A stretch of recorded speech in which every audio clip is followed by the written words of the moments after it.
Μοιραζόμαστε τον κόσμο με όλους, με όλα. Είμαι ναυσικά, σπουδάσα κινηματογράφο, ασχολούμαι με ντοκιμαντέρ, με φωτογραφία. Με το pair ήθελα να κάνω έναν experimental mixed media animation piece που βγάλε λίγο την εμπειρία της βαρικοΐας, του πώς κάνεις navigate τον κόσμο, πώς ο καθένας μας σωρεί διαφορετικά τον κόσμο, είναι πολλά διαφορετικές εμπειρίες μας. Και νιώθω ότι μέσα από το medium του βίντεο ένας πολύ δυνατός τρόπος να επικοινωνήσουν τα πράγματα. Κάτι πιο straightforward μπορεί να μην μιλούσε σε όλους.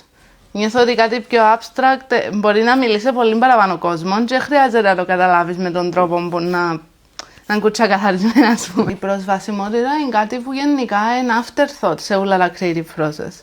Το budget που είναι τεράστια budget των ταινιών είναι 1%, αν είναι 1%. Για προσβασιμότητα. Και πάντα στο τέλος και πάντα απλά υποτίτλοι. Εν κρίμα να μην κάνουμε χώρους που είναι inclusive και να νιώθουν όλα τα άτομα welcome, ότι μπορούν να έχουν access, ενώ η τέχνη είναι πολλά συχνά ελίτσις και είναι ελίτσις με πάρα πολλούς τρόπους και επίσης με την προσβασιμότητα και είναι κάτι που πρέπει να κόβουμε τα barriers. Ακολουθεί οπτική περιγραφή της ομιλήτριας και του χώρου. Μια γυναίκα κάθεται δίπλα σε μια μεγάλη γυάλινη πόρτα με το φως του κήπου να μπαίνει στον χώρο.